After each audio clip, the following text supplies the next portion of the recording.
Hello everyone. दोस्तों आज के इस वीडियो के अंदर हम कार्डिनोस मेथड यूज करके किसी भी क्यूबिकल इक्वेशन को सोल्व करना सीखेंगे। दोस्तों एक चीज हमेशा याद रखिएगा कि हमारा जो कार्डिनो मेथड है हम केवल तब भी अप्लाई कर पाएंगे जब हमारी जो इक्वेशन है वो कुछ इस तरह से हो B X plus C equals to zero, यानी कि हमारी जो एक्स स्क्वायर की टर्म है वो उपस्थित नहीं हो। तो जब भी आपको कोई भी एक क्यूबिक इक्वेशन दे रखी होगी उसमें हमें जो एक्स स्क्वायर वाली टर्म है उसको एलिमिनेट करना पड़ेगा। और एक्स स्क्वायर को एलिमिनेट किस तरह से करेंगे इसके ऊपर हम एक वीडियो पहले से बना चुके हैं, आप उसे देख सकते हो। तो दोस्तों मान लेते हैं हमारे पास में कोई एक इक्वेशन है X cube minus 27x plus 54 equals to zero. हमें इस इक्वेशन में एक्स की वैल्यू है वो फाइंड करनी है, यानी कि रूट्स है वो फाइंड करनी है। तो इसके लिए हमारा जो फर्स्ट स्टेप है वो क्या रहेगा, मान लीजिए हमारा जो एक्स है वो किसके बराबर है, u प्लस बी के बराबर है। हम क्या करेंगे, बोथ साइड है क्यूब कर देंगे। तो एक्स क्यूब इसकी वैल्यू किसके बराबर होगी, u प्लस बी की होल क्यूब के बराबर होगी। तो यहाँ पर इसका फॉर्मूला है तो खोलिएगा। हम जानते हैं a प्लस बी की होल क्यूब ये किसके बराबर होता है, ये बराबर होता है a cube plus B cube plus 3ab into A plus B के बराबर होता है। तो ये फॉर्मूला जब यहाँ लगाएंगे तो हमारे पास क्या वैल्यू आ जाएगी, देखिए लेफ्ट साइड तो आ गया हमारा X cube and right side हमारा आ गया U cube plus V cube plus 3uv into U plus V के बराबर आ गया। अब देखिए दोस्तों यहाँ u प्लस वी है ये तो हमारे इस x के बराबर है, तो जरा इसको भी पुट कीजिए। तो यहाँ हमारा आ गया U cube plus V cube और साथ में अपना है 3uv x के बराबर हो गया एंड लेफ्ट साइड में है अपना x क्यूब। तो यहाँ इन दोनों टर्म्स को भी हम लेफ्ट साइड में ले आएंगे तो हमारे पास एक इक्वेशन बनकर आएगी X cube minus 3uv X minus U cube plus V cube equals to zero. अब दोस्तों हमें इस इक्वेशन को हमें क्वेश्चन में दी गई इक्वेशन के साथ कंपेयर करना है। तो इसके लिए हम क्या करेंगे, हम मान लेते हैं ये हमारी इक्वेशन 1 है एंड ये हमारी है इक्वेशन 2। तो जरा इक्वेशन 1 एंड 2 को कंपेयर करेंगे तो देखिए दोस्तों यहाँ हमारा 3uv है ये किसके बराबर है, 27 के बराबर है। इसी प्रकार से हमारा minus of U cube plus V cube ये किसके बराबर है, 54 के बराबर है ना। इस माइनस को मैं इधर वाली तरफ ले आता हूँ, कोई दिक्कत नहीं है। तो दोस्तों यहाँ देखिए इस 3 से आप इस 27 को कट करेंगे तो यहाँ आएगा अपना 9। तो क्या बचेगा यहाँ uv इक्वल्स टू 9। अब दोस्तों यहाँ बोथ साइड हम क्यूब करेंगे और क्यूब क्यों कर रहे हैं इसका रीजन अभी आपको थोड़ी देर में ही पता चल जाएगा। यहाँ बोथ साइड जब आप क्यूब करोगे तो आगे पास में क्या आएगा, u cube v cube equals to क्या आ जाएगा। अब 9 का क्यूब करेंगे तो आपके पास वैल्यू आएगी 7 to 9 के बराबर आ जाएगी। तो इन दोनों वैल्यूज को हम अलग से एक बार लिख लेते हैं, ठीक है। अब दोस्तों हमारा सेकंड स्टेप क्या रहेगा, हम क्या करेंगे, हमारा जो U cube and V cube है इनको किसी क्वाड्रिक इक्वेशन के दो रूट्स मानेंगे। क्या, दो रूट्स मानकर एक क्वाड्रिक इक्वेशन है वो फॉर्म करेंगे। तो दोस्तों हम अभी एक क्वाड्रिक इक्वेशन बनाएंगे जिसके रूट्स हमारे हैं U cube and V cube. तो हम अच्छे से जानते हैं कि रूट्स की हेल्प से कोई भी एक द्विघातीय समीकरण एक क्वाड्रिक इक्वेशन है वो किस तरह से बनाई जाती है। तो मान लेते हैं हम टी के अंदर कोई एक क्वाड्रिक इक्वेशन बना रहे हैं। तो सबसे पहले हम लिखेंगे टी स्क्वायर माइनस फिर आएगा टी और फिर ब्रैकेट में हमारा क्या आएगा, सम ऑफ रूट्स आएगा। इसके बाद आएगा हमारा products of roots, products of roots जिसकी वैल्यू आएगी अपना 0 के बराबर। तो जरा कीजिए तो देखिए सम ऑफ रूट्स करेंगे तो हमारे पास में क्या आएगा, देखिए टी स्क्वायर माइनस, अब इस टी को आगे ले आते हैं तो सम ऑफ रूट्स करेंगे तो U cube plus V cube और यहाँ आ जाएगा T plus product of roots करेंगे तो आपके पास में आ जाएगा U cube dot V cube equals to 0। अभी देखिए हमारा U cube and V cube उसकी वैल्यू किसके बराबर है, ये रही, and U cube plus V cube की वैल्यू किसके बराबर है, -54 के बराबर है। तो इसी कारण से हमने यहाँ पर क्यूब किया था, ये आपको क्लियर हो गया होगा। इन दोनों की वैल्यू जब हम नीचे रखेंगे तो अपने पास क्या आ जाएगा, ओके। तो अब जरा इसे थोड़ा और सोल्व कीजिए तो हमारे यहाँ वैल्यू आ जाएगी T square plus 54t plus 7 to 9 equals to 0। क्या इस इक्वेशन के हम रूट्स फाइंड कर सकते हैं, तो आप कहेंगे भाई हाँ बिल्कुल आसानी से कर सकते हैं। तो यहाँ आ जाएगा T square plus 27t plus 27t plus 7 to 9। तो यहाँ पर जो कॉमन आता है उसको कॉमन लेते हैं तो t प्लस 27 आ गया प्लस यहाँ पर आपका है 27 कॉमन लिया तो यहाँ आ गया t प्लस 27।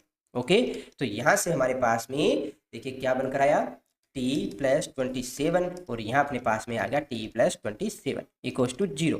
तो यहाँ पर हमारे पास t की दो वैल्यू आती है, एक तो आती है t इक्वल्स टू -27, दूसरी भी -27। तो इस इक्वेशन के हमारे पास टू रूट्स निकल कर आए हैं, दोनों ही इक्वल है, रियल है। अब दोस्तों जरा मुझे बताइए, यहाँ पर 27 आ रहे हैं, ये क्या है? ये हमारी इस क्वाड्रेटिक इक्वेशन के मूल ही तो हैं, रूट्स ही तो हैं। और हमने इस द्विघातीय समीकरण के रूट्स किसको माना था? हमने माना था U cube and V cube को माना था, इन्हीं तो माना था। यानी कि हमारे पास यू क्यूब की वैल्यू आ गई -27 एंड जो वी क्यूब है उसकी वैल्यू हमारे पास में आ गई -27, है ना। तो यहाँ से आप u एंड v की वैल्यू है वो क्या बताएंगे? तो देखिए u है वो बराबर आ गया अपना -3 एंड जो v है वो भी अपना आ गया -3 के बराबर। तो अब दोस्तों जरा ऊपर देखिए, जहां पर हमने माना था x equals to u plus v, है ना, हमने स्टार्टिंग के अंदर माना था ना। तो वहां पर जब हम वैल्यू रखेंगे u एंड v की तो हमारे पास में x की वैल्यू आ जाएगी। तो जरा रखिए यहाँ पर, तो ये आ गई हमारी -3 एंड -3, तो हमारे पास में आ गया -6। तो यहाँ पर x की वैल्यू आ गई -6। ये -6 क्या रिप्रेजेंट कर रहा है दोस्तों? ये x की जो वैल्यू आपके पास में आ रही है ये हमारा इस इक्वेशन का एक रूट है। देखिए हमने अपने प्रीवियस क्लास के अंदर सीखा है कि जब भी आपको कोई क्यूबिकल इक्वेशन दे रखी होगी तो हम कम से कम उसका एक फैक्टर निकालने की कोशिश करेंगे, उसका एक रूट की वैल्यू निकालने की कोशिश करेंगे। दोस्तों जब हम फैक्टरिंग मेथड के द्वारा या फिर हमारी जो सिंथेटिक डिवीजन मेथड है उसके द्वारा जब हम इसका रूट्स नहीं निकाल पाते हैं तब हम कार्डेनोस मेथड यूज करते हैं और इस मेथड की हेल्प से इसका एक रूट है वो फाइंड कर लेते हैं। और जब हमारे पास में इस इक्वेशन का एक रूट आ जाता है तो हम बड़े ही आसानी से बाकी रूट्स भी फाइंड कर सकते हैं। तो दोस्तों यहाँ हमारा x+6 है वो इस इक्वेशन का एक गुणनखंड बनेगा, फैक्टर बनेगा। तो यहाँ पर हमारे पास x स्क्वायर के अंदर एक इक्वेशन और बनेगी और उसको हम निकालने के लिए यूज करते हैं सिंथेटिक डिवीजन मेथड। तो इसके लिए हम यहाँ वेरिएबल्स के मल्टीपल सब लिख लेते हैं। तो देखिए सबसे पहले लिखते हैं यहाँ, देखिए x³ का मल्टीपल 1 है, यहाँ x का है -27 एंड लास्ट में आ रहा है 54। यहाँ x स्क्वायर का मल्टीपल कितना है? आप कहेंगे 0 है, ठीक है, इतना हो गया। अब यहाँ इसका एक फैक्टर क्या आ रहा है? आप कहेंगे एक इसका जो रूट आ रहा है वो अपने पास में है x इक्वल्स टू -6 आ रहा है, ठीक है। तो सबसे पहले आप क्या करोगे, यहाँ पर जो फर्स्ट डिजिट है उसको हम सीधे आगे की तरफ ले आते हैं। तो यहाँ 1 आ गया, इस 1 को हम मल्टीप्लाई करेंगे -6 के साथ, तो हमारी वैल्यू कितनी आ गई? -6 आ गई। अब 0 में -6 ऐड करेंगे तो हमारे पास -6 आया। इस -6 को आप फिर से मल्टीप्लाई करेंगे किसके साथ? -6 के साथ, तो आपके पास में क्या आया?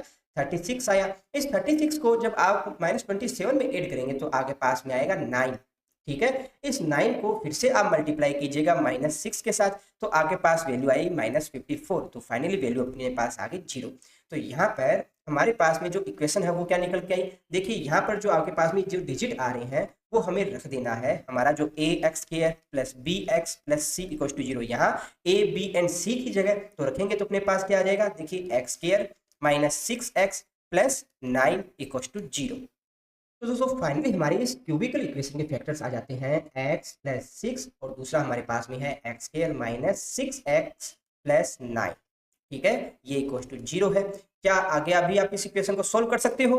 तो दोस्तों इस क्वाड्रेटिक इक्वेशन को और आगे सोल्व कीजिएगा तो आगे पास में क्या आएगा? देखिए यहाँ तो हो गया अपना x+6 और यहाँ हम लिख सकते हैं x² -3x plus 9 equal to 0। तो यहाँ से हमारे पास फैक्टर बनकर आएंगे x+6, यहाँ आ गया अपना x-3 एंड यहाँ x-3 इक्वल टू 0। तो फाइनली हमारे पास में x की 3 वैल्यू आती है, एक तो आती है x इक्वल टू 3 एंड 6 जो कि हमारी इस क्यूबिकल इक्वेशन के रूट्स हैं। अच्छा दोस्तों एक चीज और मैं बता देता हूँ, किसी भी स्टूडेंट को यहाँ पर इस इक्वेशन को फाइंड करने में कोई दिक्कत आती है तो वो एक दूसरा मेथड है जिसे यूज कर सकते हो। आपको क्या करना है, यहाँ x³ -27x प्लस 54 है, इसके अंदर डिवाइड करना है किसका? अपना x+6 का। तो इसका डिवाइड करोगे तो क्या आएगा? सबसे पहले आप x² से इसको डिवाइड कीजिएगा। तो दोस्तों यहाँ हमारा आ गया x³ प्लस 6x², ठीक है।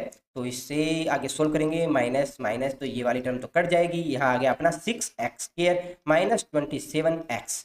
आगे इसको डिवाइड करते हैं -6x के साथ, तो यहाँ वैल्यू हमारी आ जाएगी, देखिए -6x² और यहाँ पर आ जाएगा -36x के बराबर। ओके, तो जो करता है उसको हम देते हैं काट, तो यहाँ से वैल्यू अपनी आ जाएगी, यहाँ आ गया 9x और ऊपर से अपनों ने लिया 54। ओके, अब इसको अगर हम 9 से डिवाइड करें, 9 से डिवाइड कीजिए तो अपने पास यहाँ वैल्यू आ जाएगी 9x प्लस 54। तो देखिए फाइनली ये दोनों भी आपस में कैंसिल हो जाएंगे। तो यहाँ पर सेम ही इक्वेशन अपने पास में आ रही है जो इक्वेशन हमने यहाँ ड्राइव की। तो दोनों में से जो मेथड आप यूज करना चाहो वो मेथड ही आप यूज कर सकते हो। तो आई होप दोस्तों इस टॉपिक से रिलेटेड आपके सारे डाउट्स वो क्लियर हो गए होंगे। फिर भी किसी स्टूडेंट को किसी तरह का कोई डाउट रह जाता है तो कमेंट बॉक्स में कमेंट करके बताइएगा। वीडियो में लास्ट तक बने रहने के लिए आप सबका धन्यवाद। Thank you.